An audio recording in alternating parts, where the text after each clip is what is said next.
بسم اللہ الرحمن الرحیم. وقال اللہ تعالیٰ، اور اللہ تعالیٰ نے ارشاد فرمایا فسبحان اللہ حین تمسون وحین تصبحون. سورۃ روم کے اندر اللہ نے ارشاد فرمایا کہ اللہ تعالیٰ کی پاکی بیان کرتے رہو، تسبیح بیان کرتے رہو، خصوصاً شام کے وقت اور صبح کے وقت. ٹھیک ہے، صبح کے وقت بھی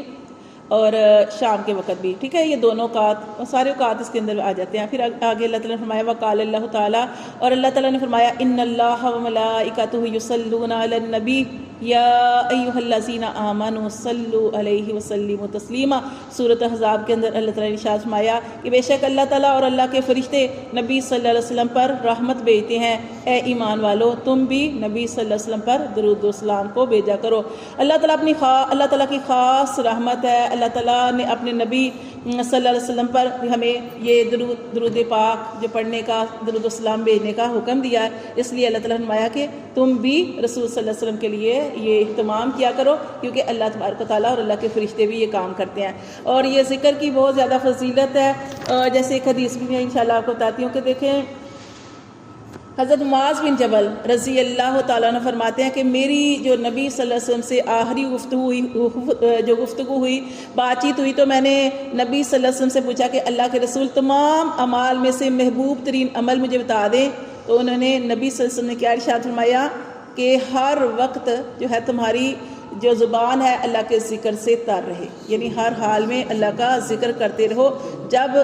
مطلب ٹھیک ہے، اپنے دن کا آغاز ذکر سے، اور ذکر جیسے بھی تسبیحات کی شکل میں ہو، نماز کی صورت میں، یہ سارے ذکر ہیں اللہ کے، جس کو اللہ پاک یہ توفیق عطا فرماتے ہیں. قرآن پڑھے ہیں وہ بھی اللہ کا ذکر ہے. کوئی آپ کسی کے ساتھ بیٹھے ہیں، کسی مجلس میں بیٹھے ہیں اور آپ اللہ کی بات کر رہے ہیں یا کسی کو سمجھا رہے ہیں، کسی کو اچھی بات بتا رہے ہیں، یہ گویا یہ بھی اللہ تعالیٰ کا ذکر ہی ہوتا ہے. اور ایک اور حدیث میں ابو درداء رضی اللہ تعالیٰ سے روایت ہے کہ نبی صلی اللہ علیہ وسلم نے ارشاد فرمایا کہ کیا میں تم کو ایسا عمل نہ بتا دوں کہ جو تمہارے اعمال میں سب سے بہتر ہو، تمہارے مالک کے نزدیک سب سے زیادہ پاکیزہ ہو، تمہارے درجوں کو بہت زیادہ بلند کرنے والا ہو، سونے چاندی کو اللہ کے راستے میں خرچ کرنے سے بھی زیادہ ہو، اور تم جہاد میں نکلو، تم دشمنوں کو قتل کرو اور وہ تمہیں قتل کریں، اس سے بھی زیادہ اس کی فضیلت ہے. تو صحابہ کرام نے پوچھا اللہ کے رسول وہ کون سا عمل ہے، وہ ضرور بتائیں. آپ نے فرمایا کہ وہ اللہ کا ذکر ہے. ایک اور حدیث کا مفہوم آپ کو بتا رہی ہوں کہ ایک شخص مال تقسیم کر رہا ہے، پیسے لٹا رہا ہے، اور دوسرا شخص جس کے پاس مال نہیں ہے وہ کیا کر رہا ہے، وہ صرف اللہ کا ذکر کر رہا ہے. تو اس کی فضیلت زیادہ ہے، اللہ کے ذکر کی فضیلت جو ہے وہ بہت ہی زیادہ ہے. پھر ایک اور حدیث ہے جس میں آپ صلی اللہ علیہ وسلم نے ارشاد فرمایا کہ حضرت انس بن مالک سے روایت ہے کہ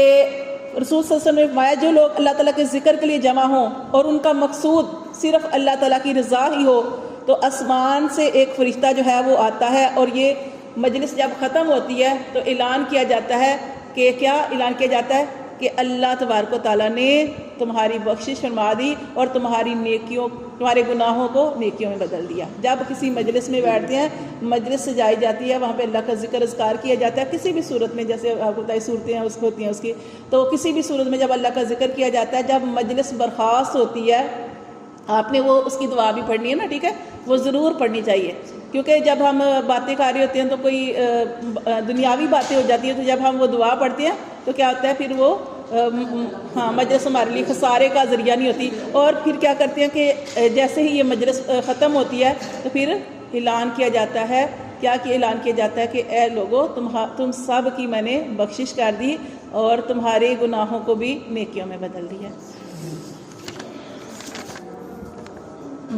ایک میں نے آپ کو یہ والی حدیث بتانی تھی کہ نبی صلی اللہ علیہ وسلم کی حدیث کا مفہوم ہے کہ جب آپ صلی اللہ علیہ وسلم پر یہ آیت اتری، قرآن مجید کے اندر یہ آیت آپ پڑھ چکے ہیں، وَاصْبِرْ نَفْسَكَ مَعَ الَّذِينَ يَدْعُونَ رَبَّهُمْ بِالْغَدَاةِ وَالْعَشِيِّ، یہ آیت پڑھ چکے ہیں کہ اللہ تعالیٰ نے اپنے نبی سے ارشاد فرمایا اے نبی روکے رکھ اپنے نفس کو ان لوگوں کے ساتھ جو پکارتے ہیں اپنے رب کو صبح اور شام. یہ جب آیت نازل ہوئی، اس کا یہ ترجمہ بھی میں نے آپ کو بتا دیا، تو جب یہ آیت نازل ہوئی تو نبی صلی اللہ علیہ وسلم فوراً اپنے گھر سے نکل پڑے، فوراً اپنے گھر سے نکل پڑے اور ایک جماعت کو دیکھا، ایک ایسی جماعت کو دیکھا کہ جو اللہ کے ذکر میں مشغول تھی. وہ کون سے لوگ تھے؟ وہ ایسے لوگ تھے کہ ان کے بال بکھرے ہوئے تھے، ان کی جو جلد تھی وہ خالے تھی، وہ خشک تھی، ٹھیک ہے، اور ان کے جسم پر، کسی کے جسم پر صرف ایک ہی کپڑا تھا، لنگی پہن رکھی تھی، قمیض بھی نہیں تھی، جسم کو ڈھانپنے کے لیے بھی کچھ بھی نہیں تھا، ٹھیک ہے۔ وہ کہتے ہیں کہ نبی صلی اللہ علیہ وسلم نے ان لوگوں کو دیکھا تو ان کے ساتھ بیٹھ گئے،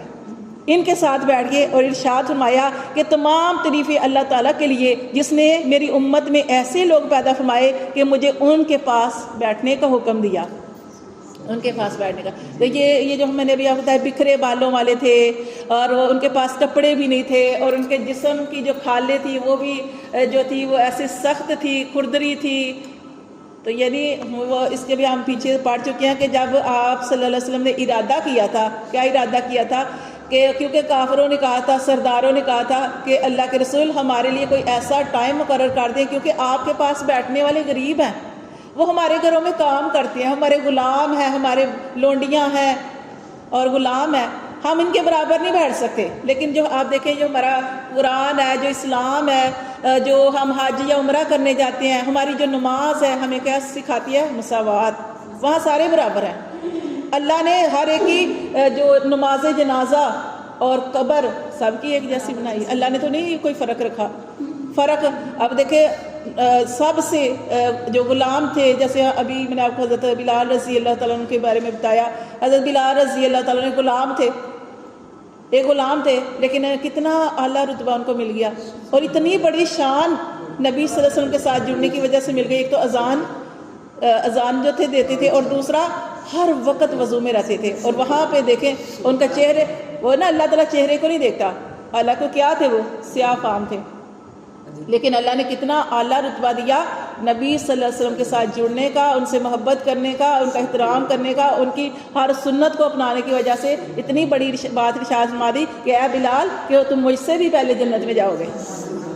مجھ سے بھی پہلے جنت میں جاؤ گے، کہ میری اونٹنی، میری سواری کی مہار تمہارے ہاتھ میں ہوگی۔ تو یہ اللہ نے اس طرح کا کوئی فرق نہیں رکھا۔ تو جب نبی صلی اللہ علیہ وسلم نے ارادہ کیا کہ چلو میں ایسے کر لیتا ہوں، شاید یہ سردار میری بات مان لے، اور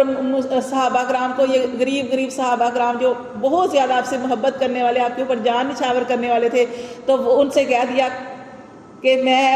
ان سرداروں سے صرف اس وجہ سے، اس نیت سے کہ شاید یہ ایمان والے ایمان لے آئے، ان کے ساتھ بات چیت کروں گا۔ تو صحابہ کرام جو اتنا پیار کرتے تھے، ان کو تھوڑا سا ان کے دل میں تھوڑا سا یہ چیز آئی، لیکن اللہ تعالیٰ نے فوراً قرآن کے اندر جو تھی آیات نازل فرما دی کہ آپ ایسے لوگوں کے ساتھ بیٹھیں اور ان کے ساتھ نہ بیٹھیں، کیونکہ جو ایمان لانے والے ہوتے ہیں وہ ایمان لے آتے ہیں، اور جنہوں نے نہیں لانا ان کے سامنے آپ جتنی مرضی جو مرضی ان کو سمجھا دیں، بتا دیں، ان کے لیے ٹائم علیحدہ سے وقف کر دیں، وہ ایمان نہیں لائیں گے، ٹھیک ہے نا۔ تو قرآن مجید میں اسی لیے اللہ تعالیٰ نے ایک آیت بھی جو مثال بھی دی نا، جس میں اللہ تعالیٰ نے وہ مچھر کی مثال دی،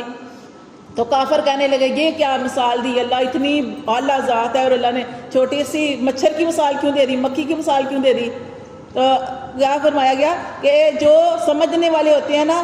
وہ سمجھ جاتے ہیں، اور جنہوں نے نہیں سمجھنا وہ اس کے اندر بھی وہ اس طرح کی باتیں نکالتے ہیں کہ اللہ اتنی بڑی اعلیٰ ذات ہے تو اللہ نے چھوٹی مثال کیوں دی۔ تو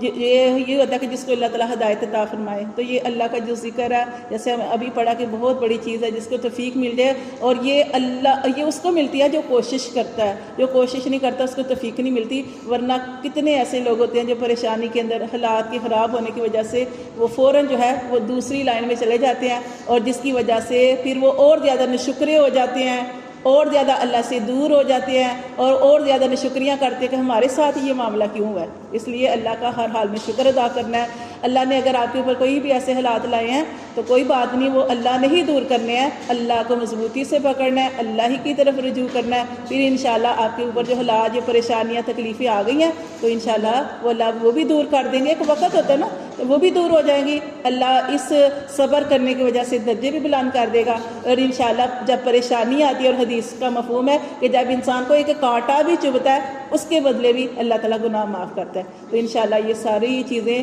کس کے لیے؟ پھر نبی صلی اللہ علیہ وسلم نے ارشاد فرمایا نا کہ مومن کے لیے دونوں ہی حال بہتر ہے،